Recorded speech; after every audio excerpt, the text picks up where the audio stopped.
and edge electricity that is constrained. So this is why this government and the previous government continue to focus on those two things. See, the president doing a lot of roads. Roads and education. See, roads and electricity. Okay. Infrastructure was the binding constraint. That's what we found. So MTC made the investment in the McGuffey Hydro, all right, and then looked at road infrastructure support through the road fund and all of that. So so we've got that history. Now, what does this mean? You know, we passed the MCC. Let me say a big thanks to His Excellency Dr. George Manneh Weah for extraordinary leadership. We would not be passing were it not for the president's insistence and the president's pressure. You know, people don't see the president's pressure. We see the president's pressure every day. We talk to him, we engage him, and we see the relentless pursuit of progress that he exhibits. So had it not been for that, we would not be where we were. Let me say a big thanks to all of the government. This is a collective government effort. Last year, the president declared that because there was a lot of propaganda about the government governance, the president declared the year of governance in 2022, and that all heads of entities had to hunker down and get the governance right. So we've been on the path for the last 2 years since we entered the IMF program, or last 2 years, to perfect governance. Because in 2018, the rap on our government was that, oh, you guys don't follow rules. Oh, you guys, you don't like procurement process. You just do things arbitrarily. You know, you go around people, you go Washington, you hear that rap. And we've been pushing back on all of those things. We've been showing the progress that we're making. But sometimes I come on the radio, I talk. You know, president delivers speeches. You know, everybody talking. You know, it's like the biggest thing with the MCC, why it's true, like puts us on the path to getting a second compact to me. An even bigger thing for the country and for the government than maybe getting a compact. I love the compact. We're working to get that. But the reputational change that this pass has meant for the country, there are people who called me and said, you know, we're not being paying attention to Liberia. People were recently sanctioned and all kinds of things. I mean, the whole place going underground. When I look at the scorecard, it's a different narrative. It tells me, okay, but the narrative that we've been getting from people about Liberia going backward is not supported by the data. And when we look at the data points, it's now we see consistent pattern of improvement. So there were efforts over 2-3 years period. The word MCC has just put Liberia's governance on the globe. That is the biggest thing.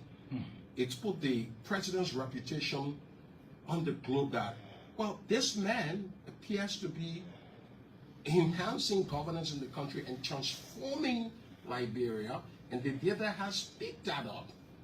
Prior to this, we've had the IMF reports that have been saying the same thing. We see consistent consolidation of fiscal policy and monetary policy. We see inflation down, but the IMF reports have been critical, but I don't think the country have revolved around the IMF report. So the intellectuals, you know, the Clarence Jacksons, the T-Max, the Jacob Jala, you are the guys who are reading these reports, you know, Waka Jaliba, we understand.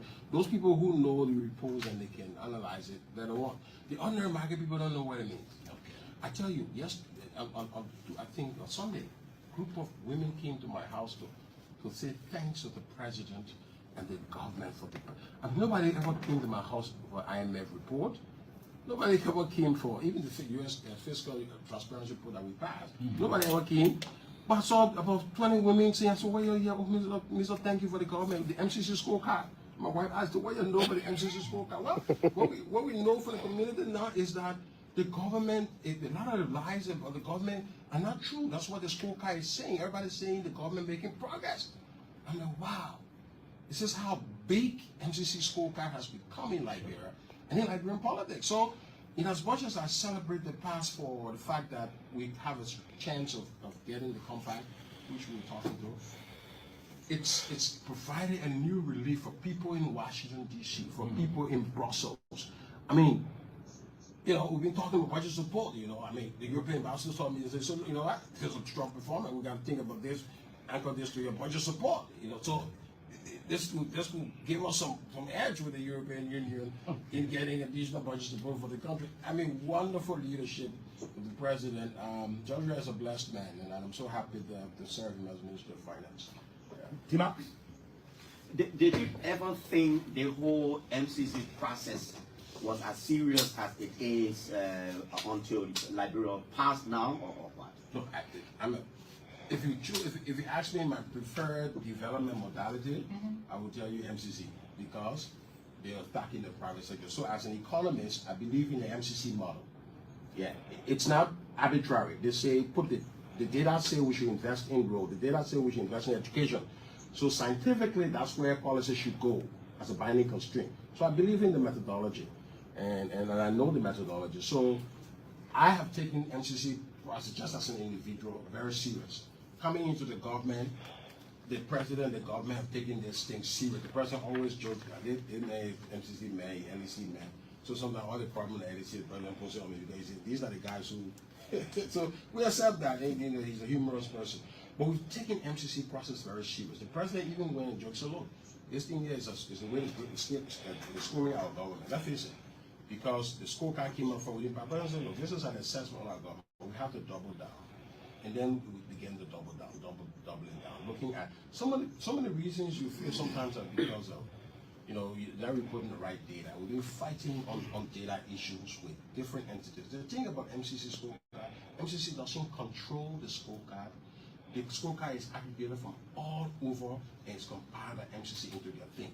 So many institutions, Heritage Foundation, many the World Development Indicators, this is a global syndicate of an index, a conglomeration of data points that they put together observing countries. So the government has taken the MCC thing very serious. The president, going to an election, any president would want to pass. We thank God we're passing 1 year before the election. But this pass means a lot. I think what we're doing now is the president under his leadership is going to engage the Millennium Challenge Corporation with the help of the United States Ambassador, the U.S. Embassy here, to see how we prepare the country to meet the board the board of directors of the MCC. The board is chaired by the American Secretary of State. So passing does not mean you have a compact. That's another clarification. Passing means you get a chance to be taken. So you have to first pass. You have to get to pass, you first have to pass corruption, obviously. You cannot pass MCC if you don't pass control of corruption. So if you pass 19 indicators and fail control of corruption, you do not pass. Wow. So it's not just the number 12 or 20. You must pass control of corruption. All right, ladies and gentlemen, good afternoon, good evening, good morning, wherever you are. This is Jay Randy here. Today we are broadcasting through our network. That is, we are streaming on YouTube, we are streaming on other platforms. And today I decided to use this medium because we are going to analyze the Minister of Finance conversation he had with the mainstream media in Liberia earlier today. And I want us to actually come to this conversation or discuss this conversation by the minister with the mainstream media from an open mind. Yes, open mind means we are not going to be very biased yet, but we just want to understand what is currently happening in the country. So as we go into this analysis, forget about the minister being part of the government. What I want us to focus on this conversation are things that the minister going to talk about, things that he going to say, question the journalist going to be asking. Those are things that I particularly will be concerned about, and that is where my analysis will be emphasized or will be focused. Why? Because there are issues in the country that I listened to that came out from that conversation, and I'm going to try to do the best that I can to present this whole show to you guys. So please share the video, and thank you so much for taking your time out to join me. I am here for 1 hour. So those who start with me, let's start the journey. Wherever we are in the process, whoever we join, we have to rewatch the show. We have to start the schedule. We have to run our own time and be able to do our thing within a specific time frame. We are not here to wait for everybody. We only need our big five to start our show. And I would say good afternoon, good morning to every one of you guys for joining me here today. So, like I said, again, we are here to analyze the Minister of Finance, Planning and Development conversation he had with the mainstream media in Liberia. So, thank you so much for joining me here. Conversation he had with the mainstream media in Liberia. All right, so I have a very super voice here on this Sunday today, which is very good. And again, we are the independent supporters for a better Liberia. I am not here to please you because of your political party. No. I am not here to please you because you work for a government. No. I am only here to tell you what you need to know, what you need to understand, and why you need to understand what I am telling you. So we are going to have an open mind on this conversation with the Minister of Finance, Planning and Development. So be my guest and let us go through this conversation and learn from it and be able to add our 2 cents to the conversation. I look forward to your comment. I look forward to how they call it. I look forward to whatever you want to share on this platform today, as long it is not within the confinement of insult, we will allow you to have your say by texting. If you want to join, let me know. I can send you a request or an invitation rather to come and join me here today. So without further delay, let's go back to the audio, the video. So for those of you who haven't watched this interview, it was held today, and the Minister of Finance, Planning and Development went at the Liberia Broadcasting System, or the ELBC, to have this interview. We are going to discuss this interview based on a component that support our democracy and our government. We are going to look at the role of the Minister of Finance or the Ministry of Finance.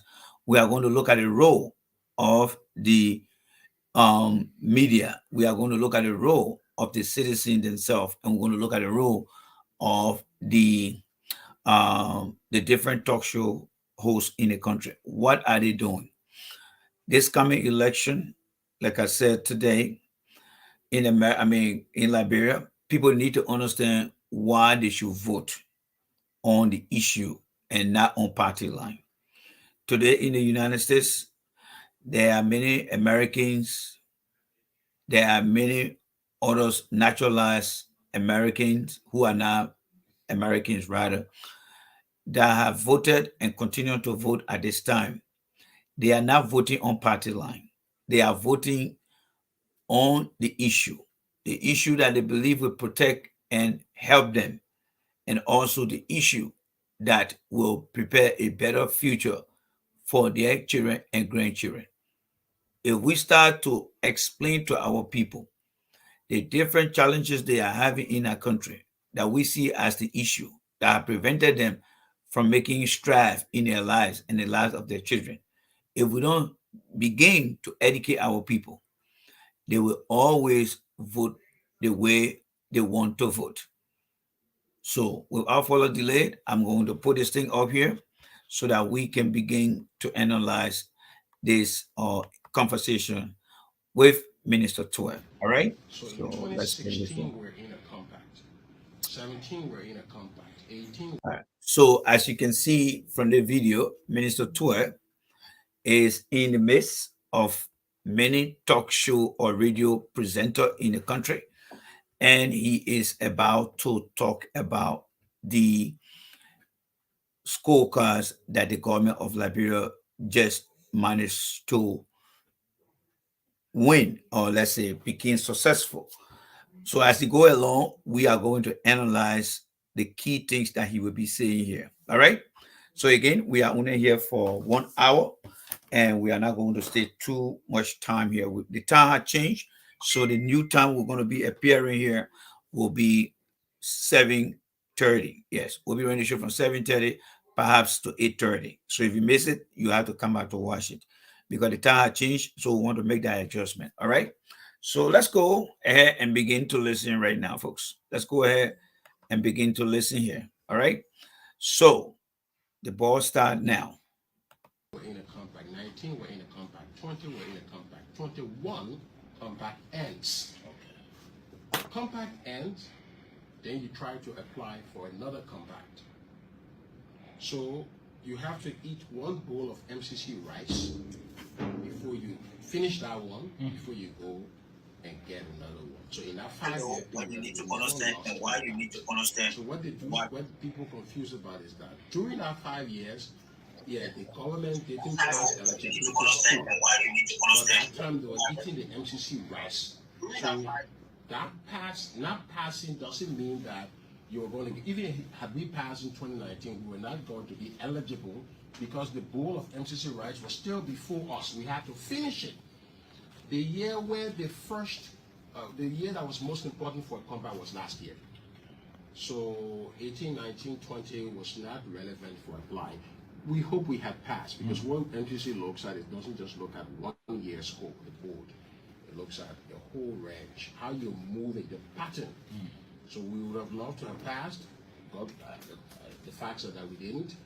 But that not passing didn't mean that we lost compact. So let the public get that clarity today. We've never lost compact. What happens is that we didn't pass last year. We now passed this year. So, you know, before we go into all of that, I just wanted to say that we have had a history with MCC. MCC is a Millennium Challenge Corporation. It's a wonderful development assistance program because it's targeting the private sector. It's one of the very rarest in the world where they look at objective criteria. They believe that we have to relax constraints of the private sector. The thing that matters, they believe the country has 200 million, 200 problems, 500 problems, all countries. You want to take the problem that has the biggest impact and solve it. So in Liberia here, we determined that roads and electricity were the biggest. We saw access to finance and education. You know education, the World Bank just came over report on human capital development. Our challenge, at the time we did that, roads and electricity are constrained. So this is why this government and the previous government continue to focus on those two things. See the president doing a lot of roads. Roads and education. See, roads and electricity. Okay. All right, so guys, so let's begin the analysis here, right? So you listen to the finance minister. Wait, hold on. Where's the dark thing coming from? Let me see something here. See some type of dark something here. What is this? Hold on there, guys. Okay, where is the dark thing coming from? Some kind of dark object is here. Let's see here. All right, let me go back here again. Let's see something here. I was seeing a dark object here. Let's see here. I saw it on the screen myself, and I'm worrying to myself, what is this? Let's see here again. Was the binding constraint. That's what we found. Okay, maybe So I think it might be the screen itself. Yeah. I think I had a video recorded. Infrastructure support through the road fund and all of that. So Okay. so we've got that history now. So, guys, as far as you are concerned, and as far as I am, we just listen to the finance minister.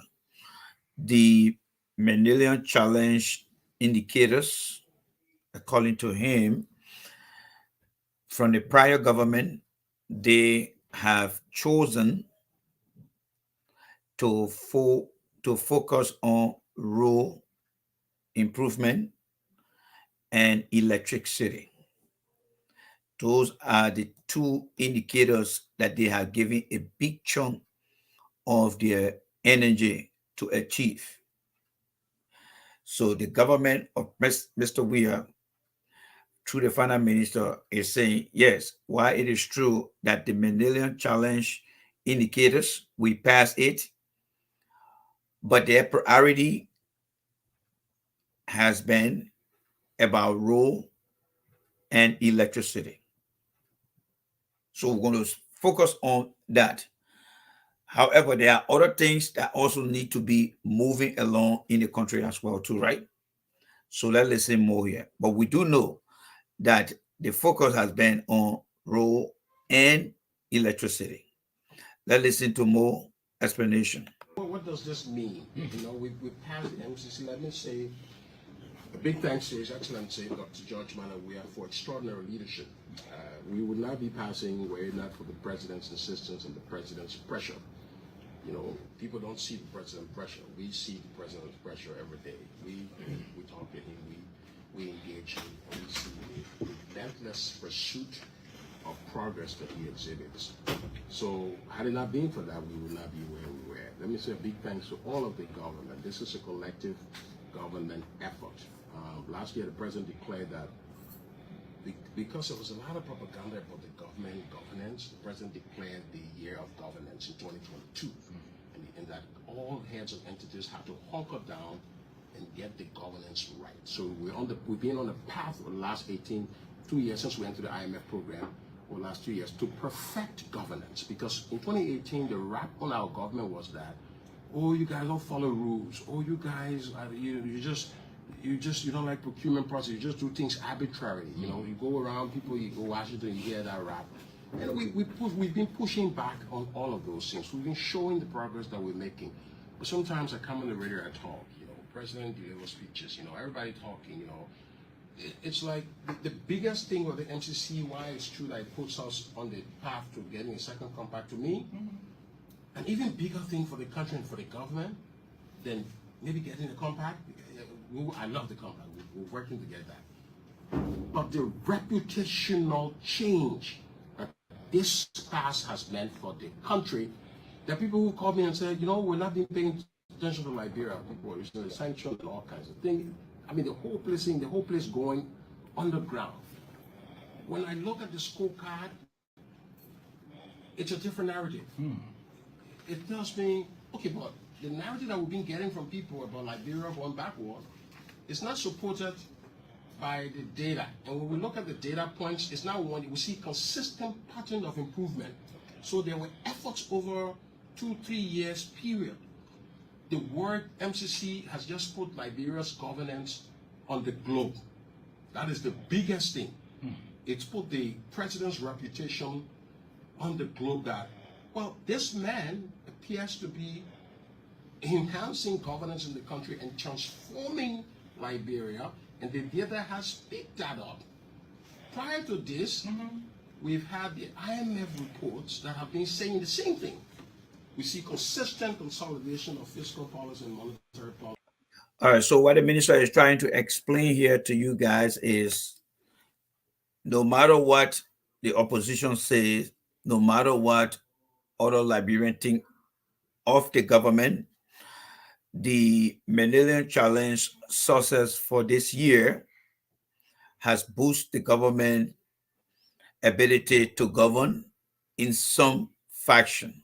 That is, it has given them some level of attention, because these are standards that many countries that are part of the MCC program use to gain some recognition among nations that want to partner with other nations to improve their sector.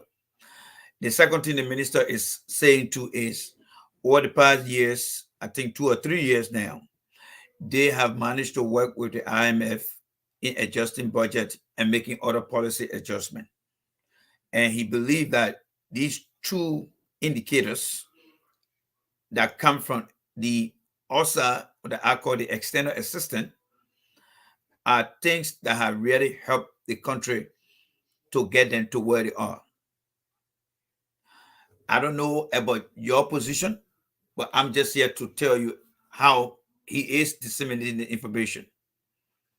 And I think it is fair enough to critically look at what he's talking about from an open mind, from a mind that look at where the country is, what are the challenges, and say what are the government approach to working with the MCC program and the IMF to get the country back on course. This is where I want you to focus. And he's giving you all the information. So I'm knowing now for a fact that the administration of Mr. Weir is working very hard to meet the MCC goals, which they managed to do after all the years. Why it is true that they did not make it, the minister explained from the initial stage of this video. He described it as eating from the bowl of rice. Not that just because they didn't pass mean that they were taking away or the program were taking away from them. They were still in the program, but they were not as popular as the other country in terms of success or meeting these indicators. Now that they had done so, he is now coming out and saying, yes, we think we are doing well, we are making progress. And with the IMF policy that continues to project the country economy in terms of inflation reduction and other challenges, he is saying, based on the standards that these two institutions have, they are making progress. So let's listen more here, folks. We see inflation down, but the IMF reports have been critical, but I don't think the country have revolved around the IMF report. So the intellectuals, you know, the Clarence Jacksons, the T-Max, the Jacob Jala, you are the guys who are reading these reports, you know, Waka Jaliba, we understand. Those people who know the reports and they can analyze it, they're the one. The ordinary market people don't know what it means. I tell you, yes. Now, that's a very valid point he just made. That is a very valid point. And that's why I said we should come in here. Before you convince any citizen to make a decision, you must identify what your goals are, what you're going to implement, and what is the knowledge and understanding of the people. The minister has said the MCC is partnering with the country to make success. My question here is, how many journalists in the country, the very journalists he's sitting around, in all fairness to their responsibility, how many of these journalists are taking upon themselves to do a deep dive into what is the Millennium Challenge program, and how can they disseminate that information to the general public? That's why he's saying the intellectuals. He giving it a big title, and I'm breaking it down for us here. How many of you right now, or the top of your head, can explain to anyone in Liberia about the basic function of the Millennium Challenge program to the ordinary Liberian, not to mention the people who don't, the non-English speaking people in the country? Oh my Lord, hold on, guys. I did not plug this thing in. Let me try to plug it in, all right?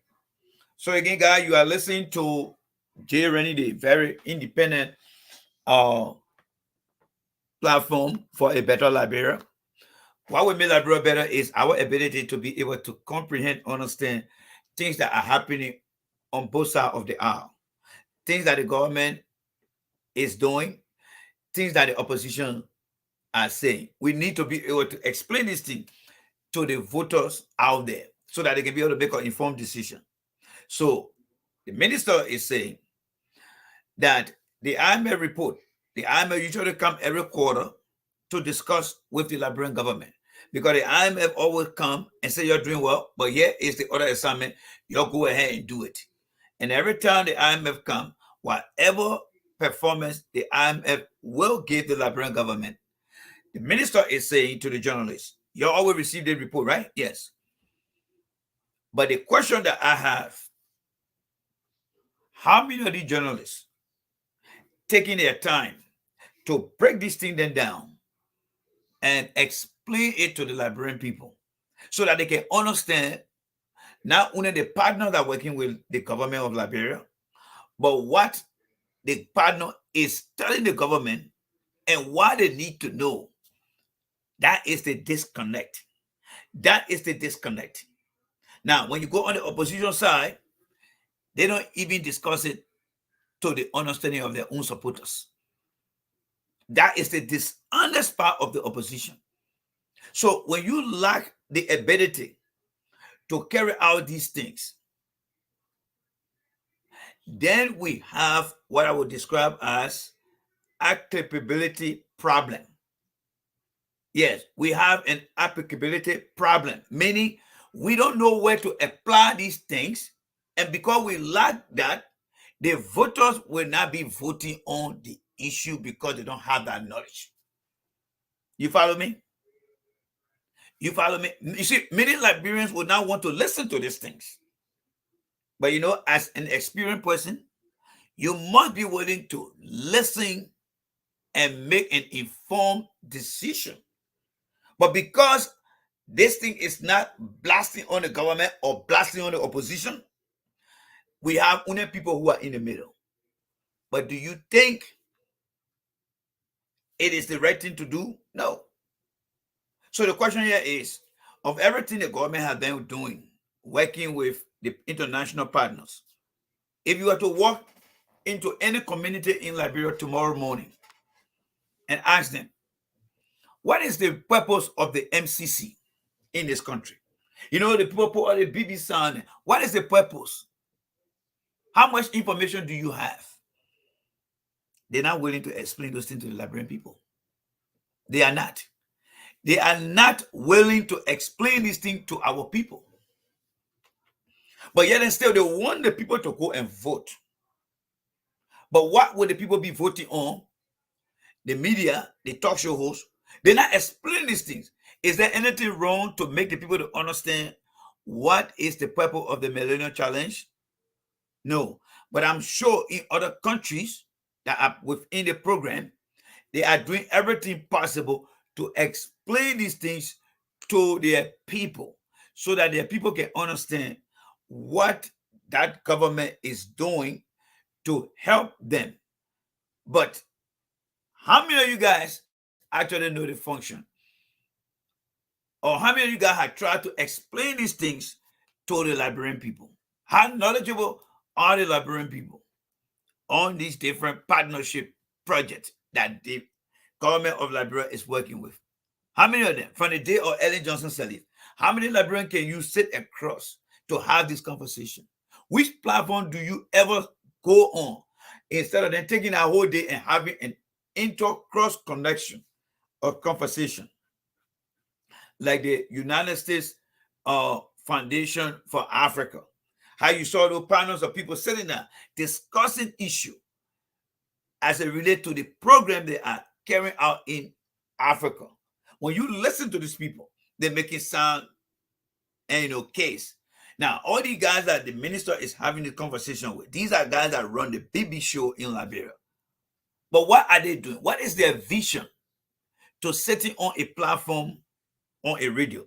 What is their goal for the Liberian people? And how do they know that that goal is actually measuring up to the time and energy they spend on every platform? When people phone into the show or when they listen to a Liberian speak out there on the national and international issue, are they articulating what they are teaching the people by way of the radio? And how do they verify those things? It's from how the people relate to these things. But are they doing that? No, they're not doing those things. So let me progress and listen here more, folks. Let me progress here.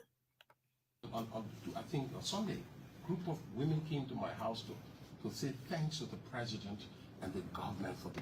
And nobody ever came to my house for IMF report. Nobody ever came for even the U.S. fiscal transparency report that we passed. Nobody ever came. But I saw about 20 women saying, "So why are you here, Mr. Thank you for the government, the MCC scorecard." My wife asked, "What you know about the MCC scorecard?" Well, what we know for the community now is that the government, a lot of the lies of the government are not true. That's what the scorecard is saying. Everybody's saying the government making progress. I'm like, wow. This is how big MCC scorecard has become in Liberia and in Liberian politics. So, as much as I celebrate the past for the fact that we have a chance of getting the compact, which we're talking to, it's providing a new relief for people in Washington, D.C., for people in Brussels. I mean, we've been talking about budget support, the European ambassadors told me, they said, so, what, there's a strong performance, we got to think about this. anchor this to your budget support. So this could give us some edge with the European Union in getting additional budget support for the country. I mean, wonderful leadership with the president. Georgia is a blessed man, and I'm so happy to serve him as Minister of Finance. Tima, did you ever think the whole MCC process was as serious as it is until the Liberia passed now, or what? Look, if you ask me my preferred development modality, I would tell you MCC, because they are attacking the private sector. So as an economist, I believe in the MCC model. Yeah, it's not arbitrary. They say the data say we should invest in growth. The data say we should invest in education. So scientifically, that's where policy should go as a binding constraint. So I believe in the methodology, and I know the methodology. So I have taken MCC process just as an individual very serious. Coming into the government, the president, the government have taken this thing serious. The president always jokes about it. They may MCC may, LEC may. So sometimes all the problem at LEC, the president puts it on me because he says, these are the guys who. So we accept that. And, he's a humorous person. But we've taken MCC process very serious. The president even went and joked, so look, this thing here is a way to scoring our government. Let's face it. Because the scorecard came up for within, but president said, look, this is an assessment on our government. We have to double down.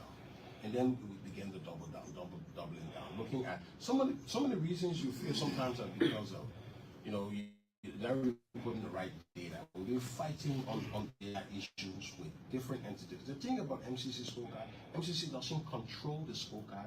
The scorecard is aggregated from all over and it's compiled by MCC into their thing. So many institutions, Heritage Foundation, many the World Development Indicators. All right, so let me hold it right there again, right? So another takeaway here that I think Liberians also need to verify, the talk show hosts need to verify, the journalist needs to verify. The minister is making a case here. And what I would do, and what I encourage you to do, the MCC evaluation to determine a pass is not owned by the government or the institution that is in charge of implementing it. The recertification, the evaluation to determine whether the institution, the country that are within our program, to determine whether the country is making progress, that is coming up with a passing scorecard in some of the indicators, is coming from various independent institutions that evaluate these things. Now, how many of our Liberian brothers and sisters on the ground understand these things? How many opposition talk show hosts are explaining this to the people? Fellow Liberian, I want you to understand that in order to have a functional society, in order to educate our people, we must be able to find ways of breaking down these complex things that our political leaders and our government officials are trying to play around and not giving the people the detail. So what I would say to you here, if you ever feel challenged that the MCC scorecard is biased, like many people are saying from the opposition, the minister is telling you that the MCC evaluation is not based on one institution. And how do you validate that from what the minister just said? You got your fingers, if you get a phone or a laptop, and as long you got internet access, Google MC evaluation. Nowadays, you can talk to your phone on Google or Siri, and then that artificial intelligence will be able to help you up. My point here is, for everything the government is doing, there is some type of standards that is being applied. And how do we explain those things to the people to determine whether we are making sense for them to make an informed decision? And that's what the minister is saying right now. And like I said, let's have an open mind on this thing. My question to you, what are you passing by for 1 minute? How knowledgeable are you when it comes to the MCC program? How the score is determined? I hear other people saying they bribe people, the man in America, but he's telling people that they're bribing people in America for that program. That is how electric the party sentiment had taken some of us. The man is in America. He's telling somebody that the government bribed the people here. Can you imagine that? That's how low some of us have become because of political illiteracy. And this is where I want to emphasize on this program tonight. Do you really think that the international partner programs, that the government of Liberia will take money and kind of bribe somebody here? Who in a rightful mind will ever think that? Who in a rightful mind will say something like that? But that's the kind of people we got that are only operating on party sentiment. They are the one that would think like that.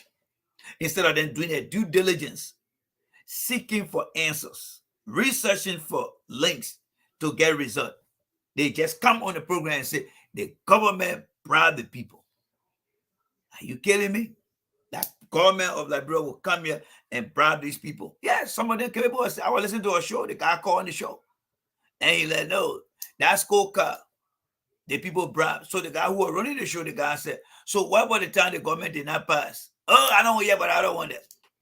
We can run our country on illiteracy, my people. If we allow illiteracy to determine our topic, to determine how things should be, we are destroying our country based on our personal sentiment. And it shouldn't be that way, fellow Liberians. It shouldn't be that way. Let us be very honest in what we say and what we do. And that is why today I'm only here to present to you the information that the minister is giving out there so that you can be able to follow through. But do you think real-minded people will come here? No, they will not come here because they are not in the interest of educating our brothers and sisters back home. These guys in the opposition just want the people to just put their leader in power so they can go to that country and just get what they can get and come right back here. But we will do what it takes to fight this bad and evil plan they got by helping our people to understand. Let me progress. It's a global syndicate of an index, a conglomeration of data points that they put together observing countries. So the government has taken the MCC thing very serious.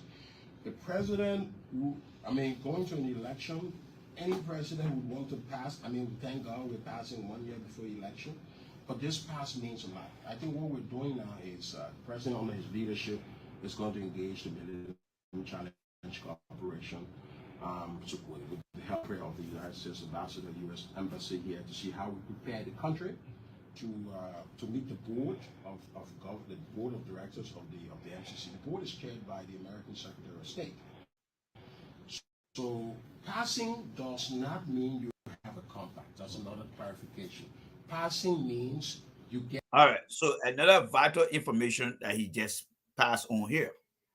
Talk show host in America, media presenter of the different shows in Liberia, the Secretary of State, according to the minister, chairs the board of the MCC program.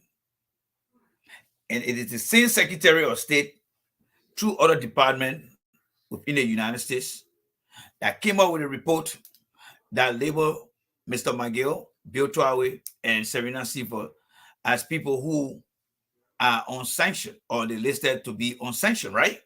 So the minister is coming now and telling you that the MCC board, where the decisions are made often or brought to determine the right way to disseminate the information, is chaired by the Secretary of State.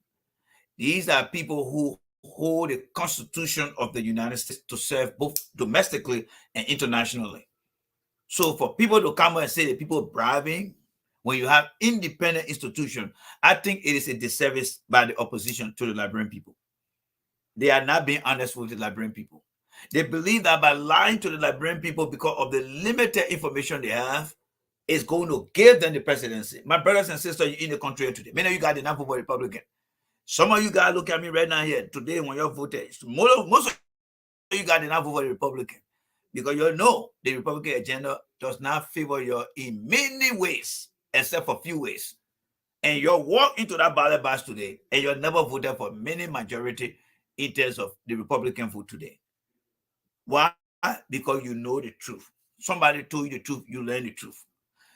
Whatever the government is going through, I don't give a damn about that. But what I want you to understand, Whatever any minister say nowadays, we for the Better Liberia will bring it out here and we analyze it with no bias attached. The minister is telling you that the MCC board, the Secretary of State chairs the board.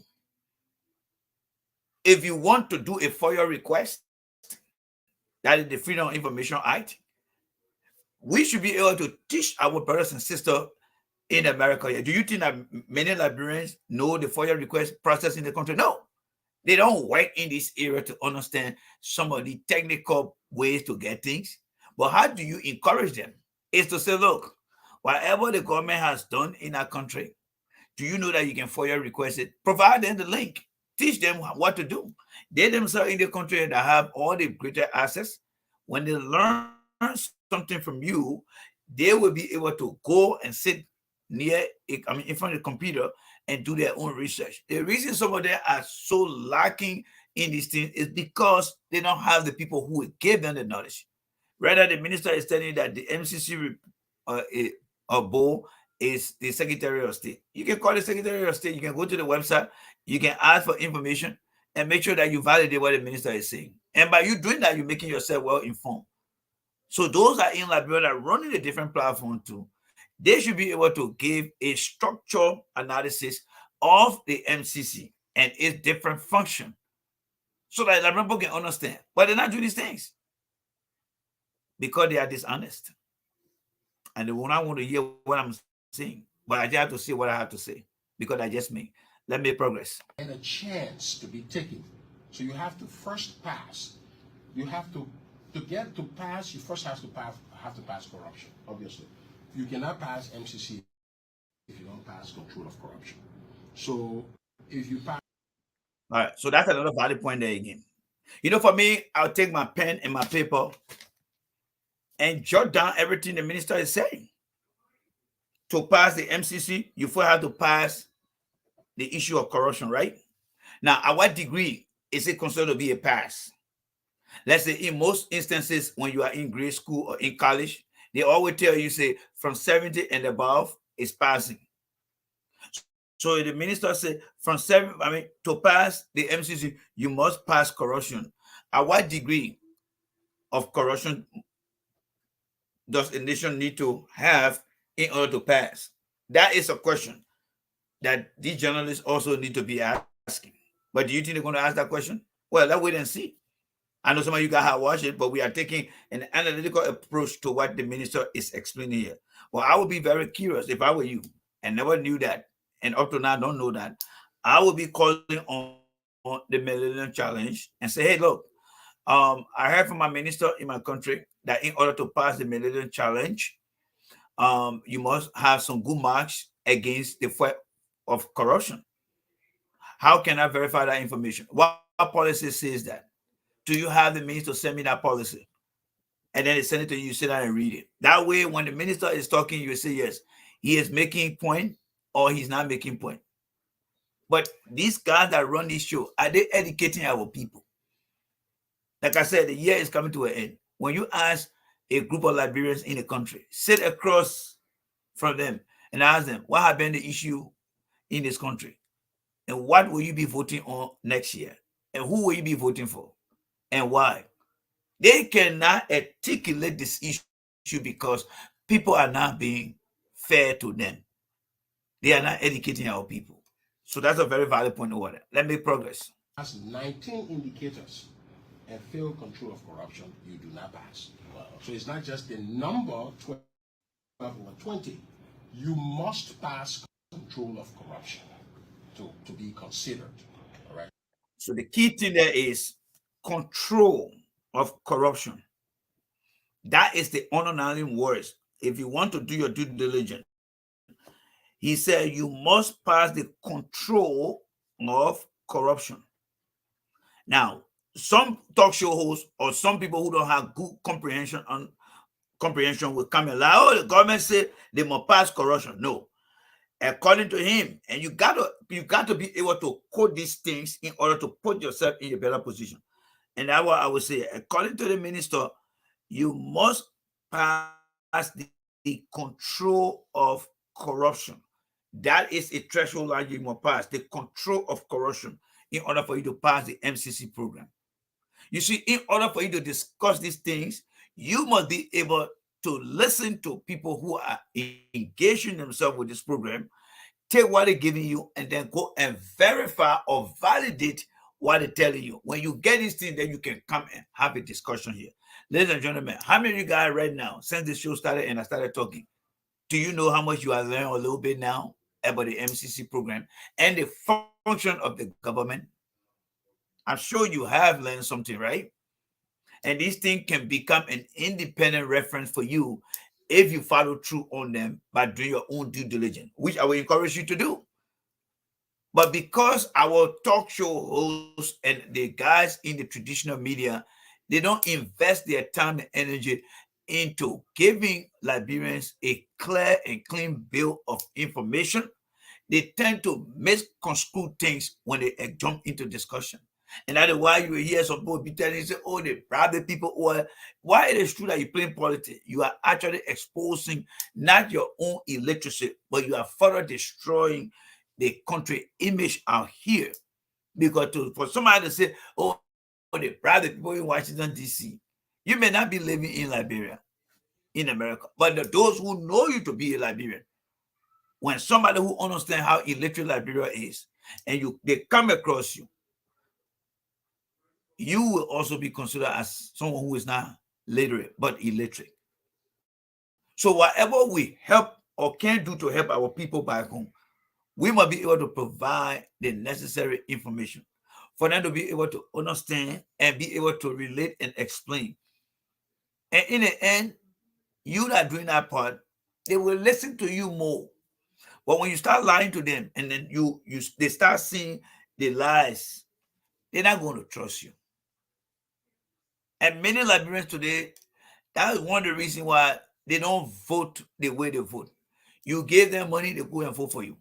They don't even get a damn about their own children's future because there's nobody there to tell them. Let me progress, folks.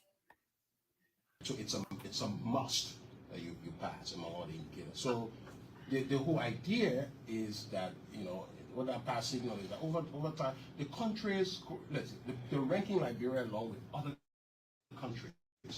So it's not just looking at one country, you're looking at how you're comparing with your other countries, the median average.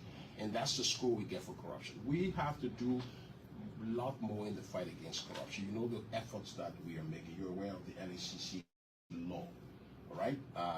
We'll go to some of that, maybe the new LACC law, what the power it gives to the new commissioners, to the extent that the President of the Republic of Liberia cannot remove any commissioner without the vote of the senators. That's huge. What that says is that the constitutional prerogative and rights enjoyed by a president, right, are not exercised under the LACC law, because he has to then refer to the Senate to remove. So that means these people are going to be independent, objective, they are recruited objectively, and that's a huge step. Mr. Minister, I know we'll come down so that we don't lose control of the indicators for the compact will come to that. Like you rightly said, to benefit the compact, the country must pass the scorecard. Now, it is difficult to politicize that process because it is data driven. I want to say it that way. But the real politics sometimes is, making your case, before the ball, your application process and all these kinds of things. And as the Minister of Finance and head of the eligibility steering committee, for example, for Liberia, what are you doing at this moment? What is our country doing so that we sustain this scorecard in order to prepare us, benefit another company? That's a very valid question there. I think most of the time you are hearing me saying it is one thing to initiate a process or a program, but you have to sustain in order to keep it moving. If you put a tree in the ground, that is the initial part of that tree complete management or management of growth for that tree, right? What are some of the things you need to do? You need to fertilize the soil around the tree. You need to water the tree, and you need to constantly monitor the tree occasionally to make sure that it's growing. So he asked a very valid question. Now that you guys have passed this scorecard, have given yourself this score, what needs to be done? And that question that we're going to expect from the minister. It is not just a CDC government that need to listen to that. Those who are in the waiting and want to lead our country, you have to take note and listen to what he's going to say, because that will be used as an experience for those who will be in that role if they ever get in there to go and meet the official of the MCC program in the future. If that program stay around, it will give you a bump to be able to further discuss without going back in time. So let's listen to the minister here. Very good question by the guy in the sky blue shade there. Yeah, so the work in progress for the next pass, which is coming next year. So significant, and I can tell you, given the visibility that this scorecard has brought, I can tell you, many more agencies of government are conscious now. They were conscious, but I can tell you, everybody more conscious. And I was on spoon and said we're going to pass 12. I don't want to make a prediction here, but I believe we should be passing 14 next year. We're looking at areas where we're almost passing. The World Bank report said we got to invest in human capital, and the American Embassy released that, talked about investing in capital. So this is we're reprogramming the ways we're looking at investment in education, early childhood, primary, textbooks. It's not just infrastructure, but other things that will make the children learn. So we're looking at all of those, Ministry of Education on top of that. So in terms of passing next year, we show we're going to pass. What is important right now for the short term is that the board meets next month to consider Liberia. We have to make, under the leadership of the president, a compelling case to MCC board. The president of Liberia will write a letter to the Secretary of State making a case for Liberia, for why Liberia deserves it. He will probably cite the historic relationship between Liberia and the United States. He will cite the fact that Liberia stands with America in democracy and human rights. This is one of the reasons. All right, so let's hold on to that, because that's something that's supposed to be taking place in December. But the question is, how will the government remain compliant in keeping that scorecard? That is very, very key. Yes, that is very, very key. So the minister is telling us that there are other areas in the country aside from roads and electricity. They want to focus on education, mainly primary education, and other indicators. And those indicators will be the reason why, if they focus on them, plus what they already passed in, will help them to sustain the passing mark for every time the MCC program is presented. So now, what are some of the programs and how do they sustain the program? So let's listen to that. The president was invited to Washington, he'll be going in December, and then he was also invited next year, February, for the Biden Democrat. Only select African leaders who are strong democracies were invited. You go back to the American Ambassador's statement on July 4th, his praise of Liberia being a democratic bastion, a democratic exception in the region. So that's the case we're going to put to Liberia. The president is going to put the effort he's making to fight corruption. He's going to document. He's also going to document the efforts we've made to keep up the compact. We hired, under the mandate of the president, we hired a consultant who used to work with MCC to look at compact-related issues. So all of the issues, all of the entities, whether it's LWS here, the Ministry of Public Works, the road, the asset base that MCC invested in, we have to pay attention to continue to make sure American tax dollars work. So we have to make a compelling case that there were challenges. We've resolved some of those challenges. LEC is the big part. Power Tech, look, I'm telling you, the IMF mission is in town. Before meeting the managing director of LEC, they were telling me, Mr. Minister, you're not going to spend $40 million on power that comes into the electricity pool and then gets stolen. It looks like you're giving LEC free money, and we're going to fight you on that. So you got to tie the hand of Mr. Monique Capitan. You can't get him. You got to show you a plan. I said, we're working on that. They went and met Mr. Capitan. That's a very valid point there. That's a very valid point. You see, the MCC money that is allocated in America here, it comes out of the taxpayer money, a collection of many of you guys who even working in this country here. So what he's saying over there, I tend to agree with him. Over time, you and I know from back in the days, from Samuel Kanyando days, the issue of electricity safety, that is providing safe electricity or power delivery to every community, to those who pay on time. It has not been put into any safety net. The Ellen Johnson said it worst. So from what the minister is saying, I live in America here. When it comes to distributing government money, you know what he meant by that. All right. So he's saying that IMF mission is in the country. Yeah, of course, yes. IMF usually come every 3 months. Mr. Cummings can come to America every 3 months. There are 3 quarters. I mean, there are 4 quarters in a year, and each quarter is made out of 3 months: January, February, March, and then you do the rest. So they are now in the country now to carry out the final performance evaluation of all the money that have gone through the different program for the IMF.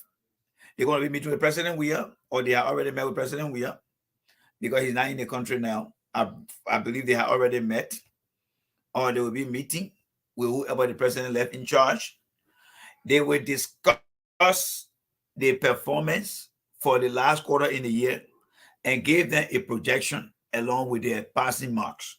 And then they will also give them an expectation as to what needs to be done.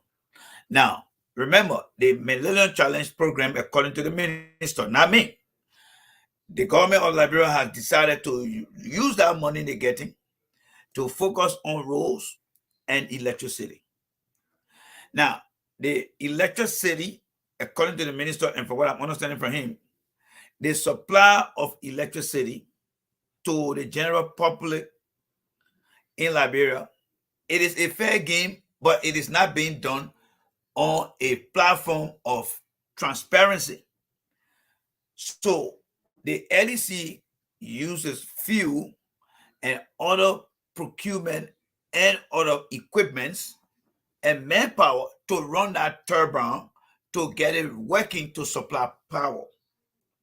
But because it is not being done in the right way, people are stealing current in the country. And you will never hear the opposition coming out to tell Liberians, don't steal the current because it is going to harm this country in time to come. When last have you heard the government, the opposition, telling any citizen in the country that it is bad to steal current? So now when I see evilness, it makes me laugh. So that's a very good question, right? When last have you seen Joseph Boakai? When last have you seen Mr. Cummings coming out one day and say, look, gentlemen, you're in the country. I often say the government is stealing too much, but you're the guys who live in the community that are not paying your bill honestly. I would prefer you're living in your diagonal with your little candle than stealing from the power that other people are paying for. It is not fair, because you know what? Every time the government get money through the MCC program, they have to pay for what you guys are stealing, and it's not fair. Joseph Boakai would not say those things. Eddie Zanakome would not say those things because they are dishonest people. But I'm telling you now, if you in America here, you paying your bills on time, you find somebody tapping your line, it's not only a regulatory violation, it is a criminal violation, and you can even sue that person as well for stealing power from you to supply themselves. So why is it that the opposition are not letting the people know? How many guys in the country don't struggle? Yeah, you struggle here, right? But you're not going to break the rule. When you broke, do you go and break the bank, or do you go and break into a convenience store? No, you dare not do that. Even though you broke, you cannot do that. It's called upholding the law. So in Liberia, there's one LEC here that we all will call incompetent. During the early administration, they rebuilt the dam, even though she destroyed the dam based on her order saying that the Malaba Morovia, and I want to give you no damn credit. The American and international partner rebuilt our dam. But how do we maintain the dam operation? they need to supply electricity to those who can afford and pay for it. And if you get that electricity, it is illegal for you to share it. But many Liberians are doing that. But the dishonest part of it, nobody telling them to stop. So what the minister is saying here now is, if the army is telling him that, look, the money you got, don't just give it to EDC. That let EDC come up with a new strategy.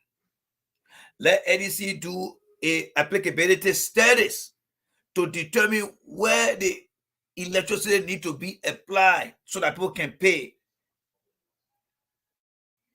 If it's not happening, don't give them the money.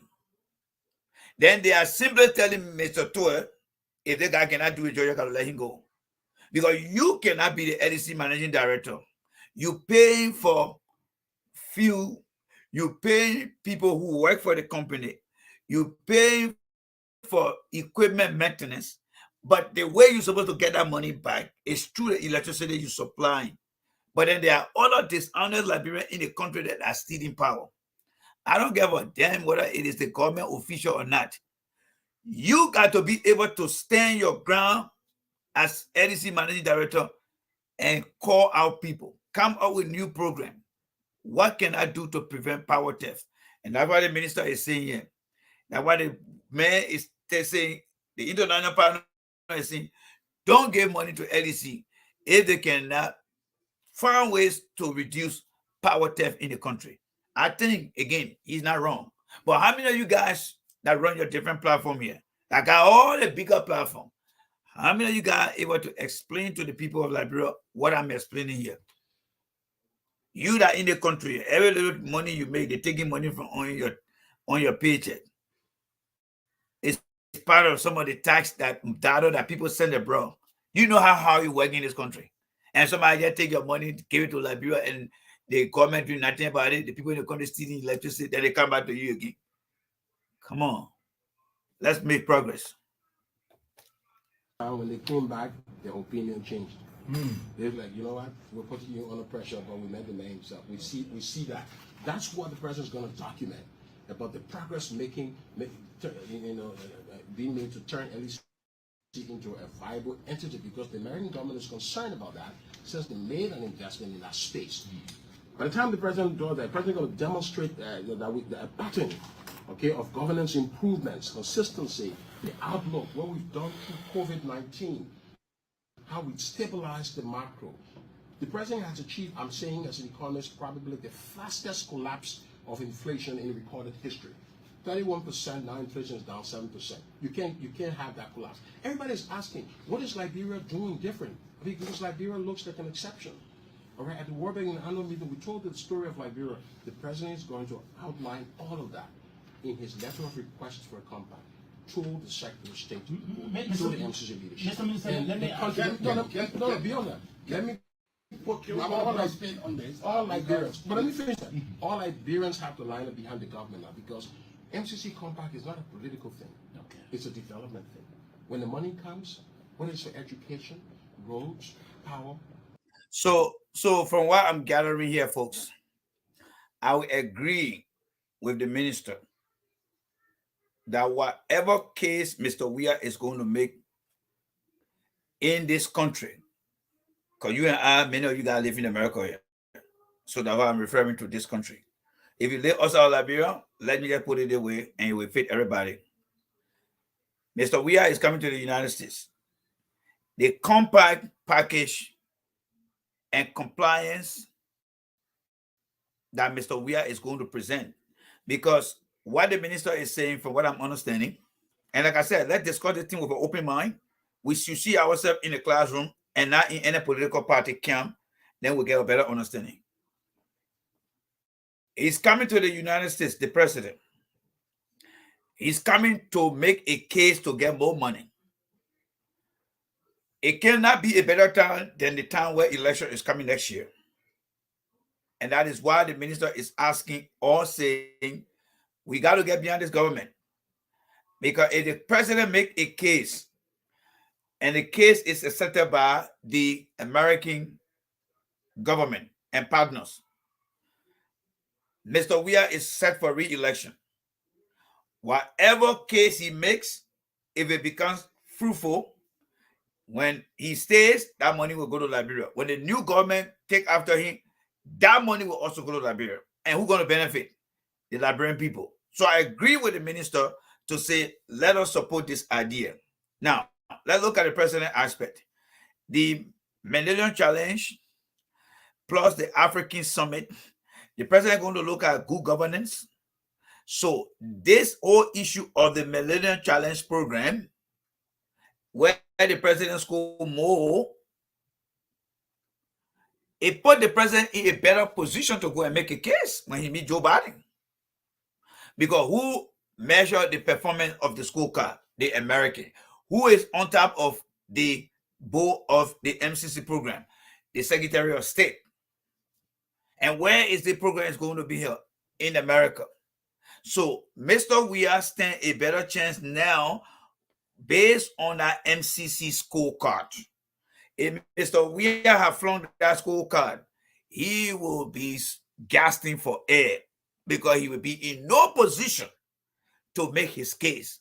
But he coming to America now is coming at a better time where he passed the whole MCC scorecard that look at major indicators in the country, as the minister said, road and other infrastructure, including electricity.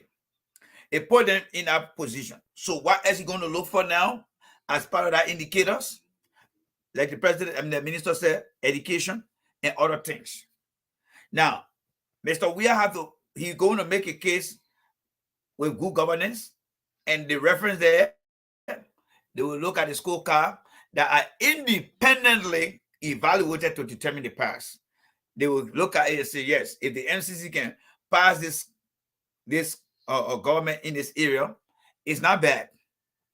Now, whatever area they're struggling in is where the president will come in now and say, look, we have done well in the other areas than folks. But you know what? We can do more in the other areas, except that we don't have the money. And why you think going to be the Liberian government? I mean, the expectation of the international partner and the U.S. government. They're going to say, we hear you. But the key thing here is the control of corruption in the country. And he's going to go out there and going to lay out things. And you know what going to work more? Serena Seaforth, Nathaniel McGill, Bill Twawick. That is a point that he's going to support as well. Look at my ministers then. I got rid of the guys. I am doing everything possible for corruption. So at this time, the minister is sitting there and making this case. But how many of these guys in the media that are actually explaining what I'm explaining to the Liberian people? How many of these guys? As for the political party, don't even worry about the political party talk show. Because all they want to hear is all the nasty things, the worst things. But little do they know that the same thing they're fighting for, it will not change for them if they get in there. And that is why I'm more focused on the journalists. So that's the package the president is trying to put together to bring to America here. Where has he been doing so well? And what are the areas that are challenged? And how much he can get to improve other areas. That's all. Let me progress. It's for all Liberians. So all Liberians have to be proud of this moment. This is not about, CDC or Unity Party or ANC. It's a collective moment of the country. No Liberians should go out there to lobby against MCC board not granting compact. We're appealing to all honest Liberians. We call them pastors and bishops to have prayer sessions for the country. So No, the score's already changed. The score is already changed. Next year I said we pass. So they're not praying for us to pass. We have passed.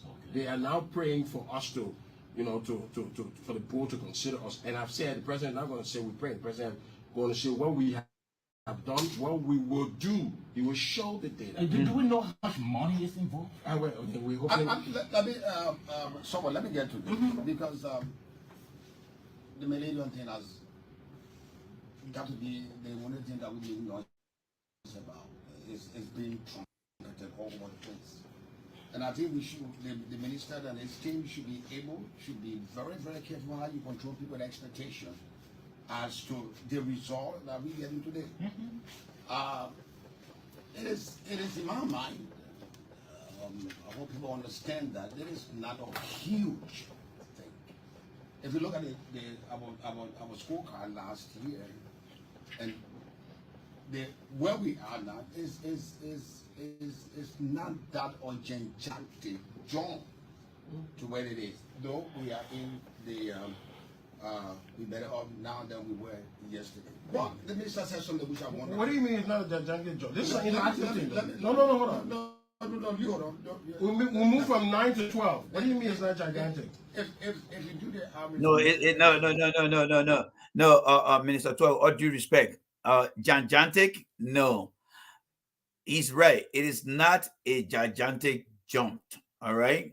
It is not a gigantic jump. It's not a bigger jump. It is a jump, but it is not a gigantic jump. So he's right in that capacity, guys. I don't know about you guys, but the guy in that gold and red looking like shirt, he's the one speaking now. And it is not a gigantic jump. It's not a very big jump. I mean, gigantic is very, very big. I mean, they're talking about big something, and but it is progress. It is progress. And I don't think, with all due respect to the panel over there and the minister, I would say it is not a gigantic jump. It is a progress in the right direction. All right. So let's hear what the minister is going to say there. One is 12 over 20. I was Yeah, so we were 9 last year. We are 12 now. Yeah, but let me. But I'm talking about passing grades. Let's not go into the argument now. What I'm saying to you is that the minister says something. So same thing. You can do all the stuff you want to do with regards to the MCC scorecard. If corruption, the issue of corruption cannot be dealt with, you have not done anything. Sure. Just like the Bible will tell me, see ye fight the kingdom of God and all the righteousness and all shall be added unto you. The most of this is the fight against corruption. My thinking that we can do whatever we can do. If we fail in the fight of corruption, we have not done anything at all. Our partner, our traditional partners, in spite of this new report card, sanctioned 3 of our senior officials for corruption. What does that tell us? So, meanwhile, before you get it, is it Go ahead. Yes, go ahead. can you announce what station is live on now to our text? Well, I think they should allow the minister to answer that question, because it's a very valid question that he asked, and I also again agree with him. Even though the minister has spoken about what qualifies them to pass the scorecard, he said if they can maintain control over corruption, that is the key factor to passing the Millennium Challenge, as he mentioned. Not me, he said it. That is, they must have some stable and constant control over corruption. That means they should be bringing that corrupt behavior down. So with the question that Max just asked about, it is not a gigantic jump because you passed 12, you got 8 more to go. All right. It's just 2% over the mark, all right, of being half a 20. So the half of 20 is 10, they got 12, but you got 8 more to go. If they were averaging like 15, I would say that's a huge jump, but not a gigantic jump. A gigantic jump would be from 9 to double that 9. 9 plus 9 are 18. If they have failed 9 and they got 9 and they got 19 correct, that is something that I would see as a gigantic jump. But if you even add 9, if you add 2 to whatever you add 12, that to me is a progress jump. But that's not what I'm trying to bring here to you guys. What I want you guys to understand is Max is saying you can pass everything you want. That is the scorecard that you got. But as long you are not doing anything toward corruption, he feel that it is not a real or perfect scorecard in terms of progress. He's right. But where he tried to shoot himself in the foot, and this is where I wanted the minister to answer the question. The minister is being asked, he said, we have 3 government officials that have been sanctioned. Of course, I said that earlier. These are things that Mr. Weah will validate, will verify, and brag about and say, look, I have gotten rid of some of my ministers that were determined to be corrupt, and I'm making progress in that direction. Fighting corruption requires money. And, the system has been corrupt for a very long period of time. So I want to hear what the minister will say. They're going to talk about a different radio station where they're podcasting through. So I'm trying to move that a little bit. Let's hear. Okay, OK FM, Truth FM, Freedom FM, Sky FM, Cool FM, Pram FM, Voice of Liberia, Banner FM, Hot FM, and all across the country through several community radio stations. This show is also being carried out live on Lina TV, KMTV, Front Page Africa, DTV, Sam TV, and you name them. Okay, so that is an important aspect. I was just reading Ghana. Ghana inflation gone up, is tapped almost about 37%, and the CD has dropped in value for 40%. So I'm looking at a parallel, trying to create a juxtapose the two economies, and so I'm looking at some of the external shocks and some of the internal domestic policy choices and decisions they made. So I'm trying to ask the minister, how can you contextualize these two economies, and give us a context on how these external global. That question made no sense to me. That analysis made no sense to me. The Ghanaian economy is bigger than the Liberian economy. All right. So, irrespective of the inflation they're going through, their GDP is higher than our GDP. So I don't know where the guy is coming from, but let's listen to what he has to say. I think it would be better that he should have done a due diligence to see which country on that continent of Africa that is along the borderline with Liberia in terms of GDP, and what are the challenges that country versus what Liberia having. But Ghana, they got the people military alone, their budget that different thing. We didn't even get one helicopter in that place, even a kite or a piece of drone. So I don't see that comparison as something that I would see as a crystal like for like comparison. But he had already said it. We just had to analyze that. So let's listen here. Shocks, whether it's COVID, whether a contraction of the economy that has contracted the economy severely. An issue of Ghana, right now there's some protests on the street of Ghana. In fact, November 5th protest, massive protest resignation of the demanding resignation of Nana Kodo. So they basically, not only that, the protests have gone one step and said, look, we do not want intervention IMF. Because the leaders, the finance minister has, to some extent, saw that model as the complete overbearing Western economic intervention model. And so he played this populist rhetoric. So we have a situation which we have COVID, we have external shock, we have some contraction, we have inflation of around 1/3 of that has significantly reduced. So I'm trying to start with that. I have some really serious questions for the minister. I want to lay some foundational discussions around what are the distinctions between the two and what are some of the choices that were made. And I say that and also look at, I just want to weave them into a common thread. One of the issues is, and I'm concerned because in the scorecard, you are the central bank responsible for monetary policy. You are the chairman of the fiscal policy. And they are seeing fiscal policy, they basically downgrade the fiscal policy. So basically they are saying, you're not doing well. So they are saying, Mr. Twain, you've been doing well, but you're not doing well. So if you look at some of the indicators, there were a rise and a decline. So there's fluctuating. This ship is not a smooth ride. Like Tima said, it is on a stormy and a rocky sea, and it's being piloted, it's being captained. And so the captain got to tell her why this time there's no anchor. How do we anchor this ship?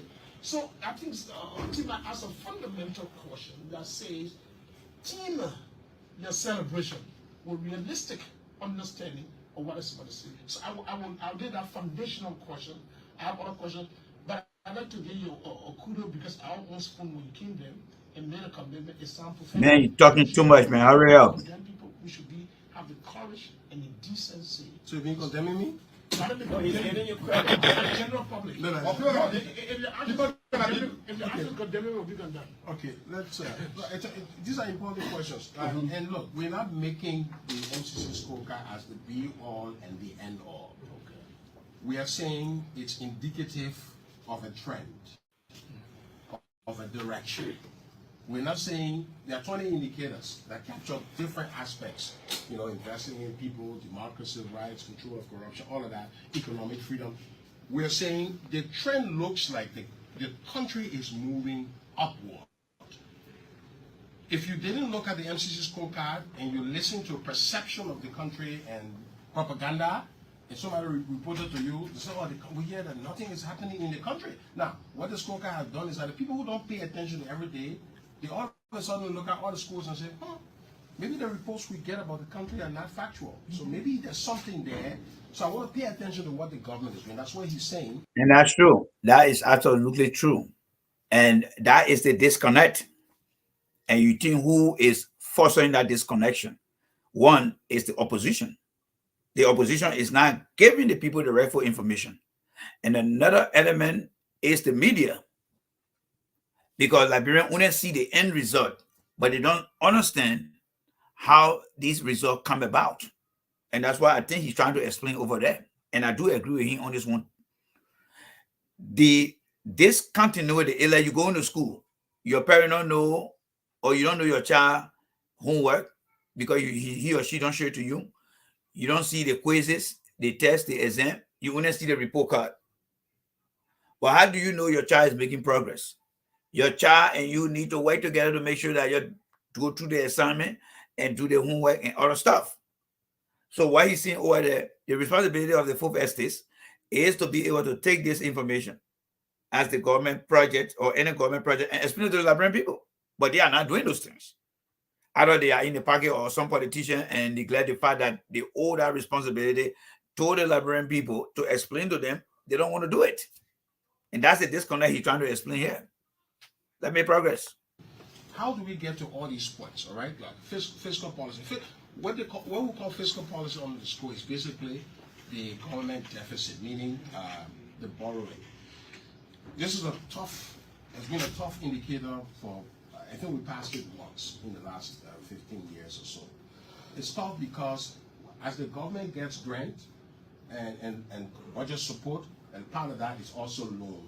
So we have a fiscal policy. We don't borrow from local banks, but we calculate the World Bank budget support, the African Development Bank, the loan elements of that will fund our budget.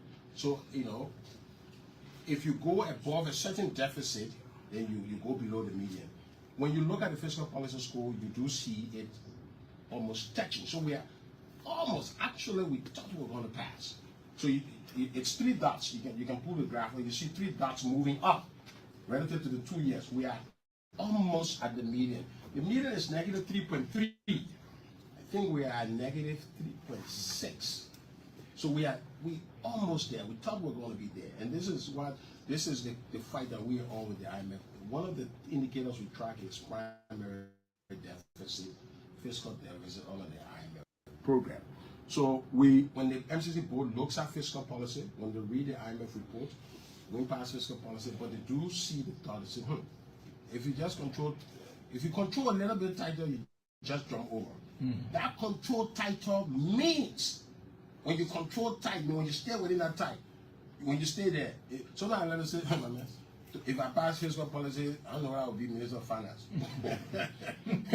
Because that means you're tightening.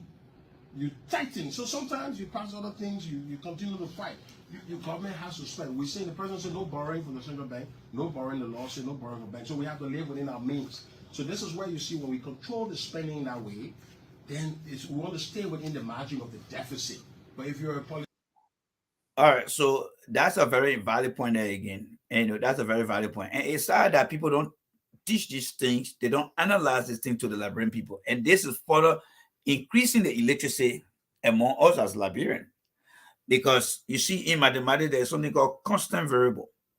What the minister just explained here, the MCC, in order to give money to their indicators, they also monitor the IMF that serve as a guide to the government fiscal activities.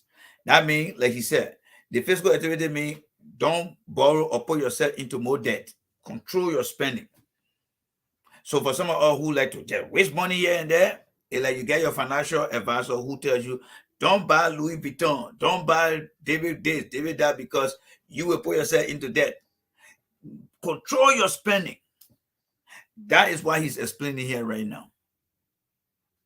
The Minister of Finance is telling you that they have put in place, because when they told them about don't borrow too much, the central bank, why it is true, is under the government of Liberia. Don't go to the bank to borrow money, because you end up paying that money. Because when you borrow that money, you'll be owing that bank to pay that money back. When you get grant from outside, loan from outside, it's a debt. So you have to make sure that you reduce your borrowing, control your spending. That little down out there, whatever you do, it's just your credit score. You go down, it means you're getting bad. If you go up, you're doing well. But you're not going down, you're not going up. You're just right in between there. And what keeping you in between there? Keeping your spending low, don't borrow too much, and don't spend too much. But the people got to survive in the country. Liberia have been forgiving in the past of the huge debt they owe. So they're telling you, if you don't do it again, you're going to be there, you'll be in serious trouble in the country. And the future of the next generation to come, they will be in trouble. Some of them are born here, they will start, they will be in their man's stomach, the debt will be waiting for them out here. But who explain those things to the Liberian people today? Nobody. You think they don't give a damn about you guys. They don't give a damn about you guys. They don't live in the country. They just want you to go put somebody in there, and when the person get there, oh, the country messed up, they let the country in you there. That is what he's trying to explain here. And you think many Liberians understand anything? No. The minister then can fight to keep that number like that. When their time over, somebody will kind of just inflate that number and it will bring them. And you guess what? Many Liberians will believe it because they're not educated. They're not learning this thing that we're discussing here today. Fiscal activities, control your spending, reduce your borrowing behavior, and maintain that data point. That's what he's trying to explain here. I'm not here to talk about CDC. I only want you to understand what he's trying to explain and what sense do we make out of it. Don't you think we learn here? Of course. But because somebody come here and here, but oh, Joe, we are corrupt. Everybody is corrupt. What will you learn from every day, Joe, we are corrupt, the government corrupt? What are you learning? What makes the person corrupt when you don't even understand some of the things that the people go through? That's how bad of the country is. Let me progress, folks. Politicians who don't care about the deficit, you will break the deficit and just say, look, we're doing good things, we don't care about deficit. Where are you going to make sure that if you don't care about deficit, you get into debt crisis? Now, he asked about some of the questions, in what's happening in the region. Look, Ghana's going through some very tough time, and I empathize with my dear friend and brother. He's been a leader among finance ministers on the continent, so we all are reaching out to him to wish him well in this difficult time. I've been through that. We know what we inherited here. Most of the things we didn't do these things. We met them, we had to fix them along with the central bank and through the IMF program. So we know what it is. I met Professor Paul Collier, who wrote the Bottom Billion in Washington D.C. in 2018. He said, look, I tell presidents and finance ministers across Africa that you have to make tough choices, especially if you're a new government. You guys are new. In fact, you in Liberia, you have 6 years. So 6 years is an eternity in politics. Do whatever you can do in 2 years. Anything you can do, put people in the street, let them protest. If you don't fix it in 2 years and you try to fix it in 4 years, you're out of power. I'm the only advice I get to you. The president heeded that advice. You saw people here in the streets, right? We're fixing a difficult macro. Inflation was shooting. Tough choices we made. Stay within your limits. That's all we did. We didn't do anything extra. We just followed the fundamental advice of fundamental macroeconomic fundamentalism. Now, what happened in this country under President George Manuel Weah? Reserves are up. The monetary policy and fiscal policy are coordinating to control inflation, to control fiscal, all the stuff you see happening. But Mr. I want to interrupt you. Yeah. The reports also say these things, you cannot romanticize them.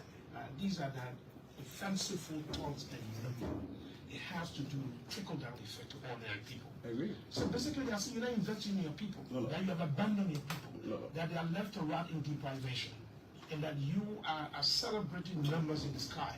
And on the ground, these numbers have real life impact on the ordinary people. That's what MCC telling you. And yeah, because it laid particular emphasis on human capital. So you left them behind. The Yep. economy is moving while they're behind. That's correct. And another thing, let me add up to that. The 3 women or 4 women that went to the house to talk to Oh, is that 20? or 20 women that went to the house. It's a top five.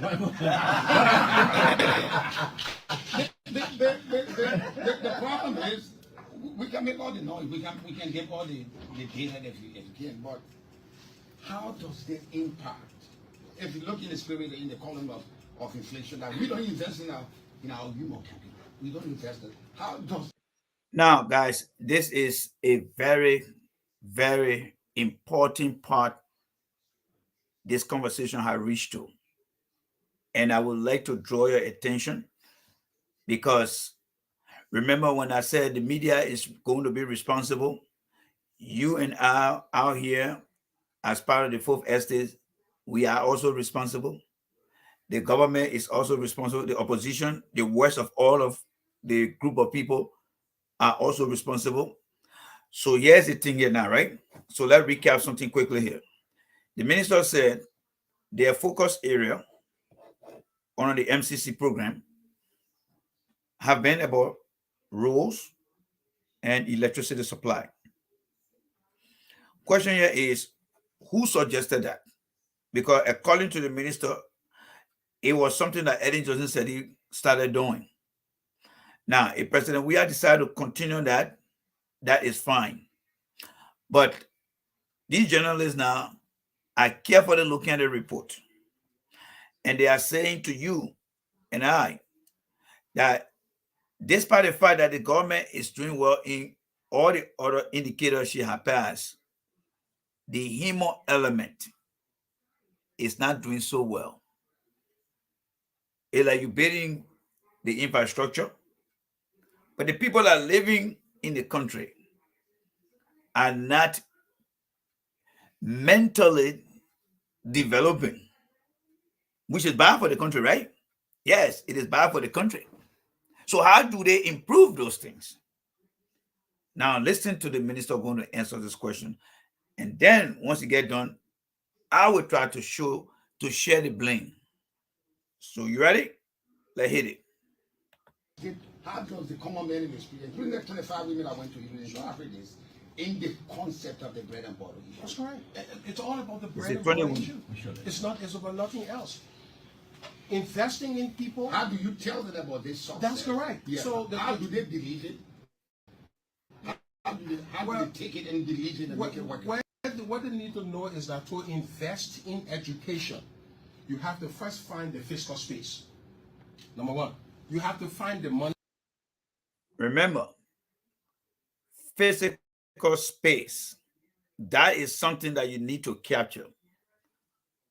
To invest in the human capital, according to the minister, you must invest in the physical space. That word physical space is an economic terminology. You follow me? It is an economic terminology. What does he mean by physical space? How does he apply that to what he about to explain? This is key. They're asking, everything you guys have been doing, you guys have passed, you guys have been improving roads, you guys have been trying to stabilize electricity, but what about the human element? And as he began to answer, he said, we must invest into a physical space. What is the definition of physical space that Minister Tour is talking about here? How does it fit in supporting the human development impact? Let's listen to what he's about to say here. To invest in education. When our budget is 500 million, was that 500 million, 550? Okay, so the physical space is to invest into the people, and what you need, you have to look for money. Physical space, as the word dictates, space is just an open area, right? But he got physical space.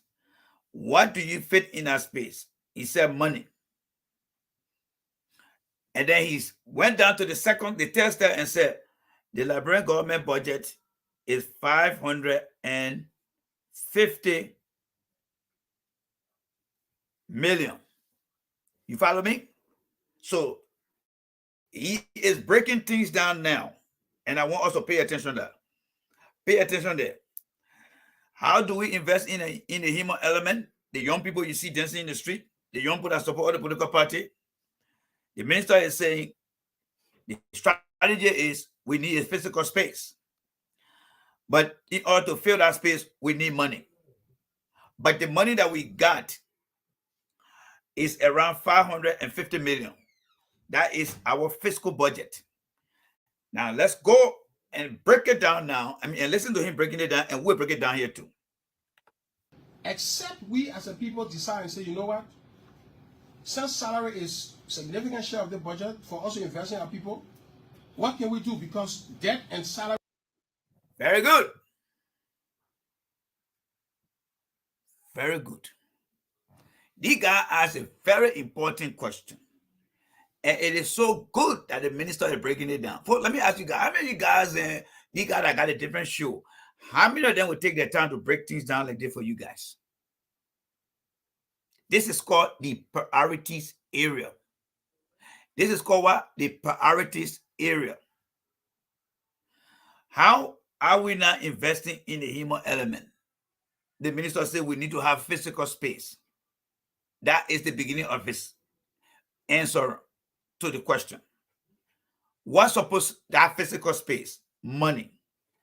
How much money do we have? Well, our government, from the president to everyone in the government, we have a budget of 550 million. But 2/3 of that 550 million is going towards government pay. Now, before we go back to the minister, let's discuss the government pay. Which branch in the government got the highest pay? National Legislature, right? These guys are earning between 10 to 15,000 a month, right? Opposition leaders, CDC, they are earning 10 to 15,000 a month. How can they fill that physical space to improve the human elements? What can be done? The last time the minister and king, they said they were cutting the salary down, salary harmonization. Did you ever hear the lawmaker then coming on and say, look, for the sake of our people, we will cut our salary down? Do you hear Darrell Dillon coming here to tell you? Do you hear Nobly Kanga coming here to tell you that the country budget is 550 million, but we in the National Legislature, we take it 2/3 of that budget? That is a very gigantic, this is why we use gigantic now. That is a very gigantic amount they are taking into the pocket. And what excuse do they give? Oh, we got to fill our constituents. So if they are giving you that excuse, then why would the guy in the media come out and say, oh, the human element, the human element? Don't you hear many of the lawmakers, then, including Rosalynn Dennis, who said, oh, we did a 30,000 because people can be knocking on our door? So what are you doing with the money that you want because people knocking on your door? What are you doing for them? You see the reality now today about the lawmaker then who will come to justify the reason they want to get more money, and the budget they are getting a huge chunk of that budget as their pay. Then on top of that, they're getting $30,000 and other ladies tapping on the side. And then when you ask them, they tell you, say, oh, because people can kind of knocking on our door. But what that knocking is doing to the general population, are they being educated? Do they have skills from other knocking door and giving them money every day? This is where the country is fucked up. This is where the place is fucked up. Why? It is fucked up because, number one, you got the media not explaining the way I'm explaining to you right now.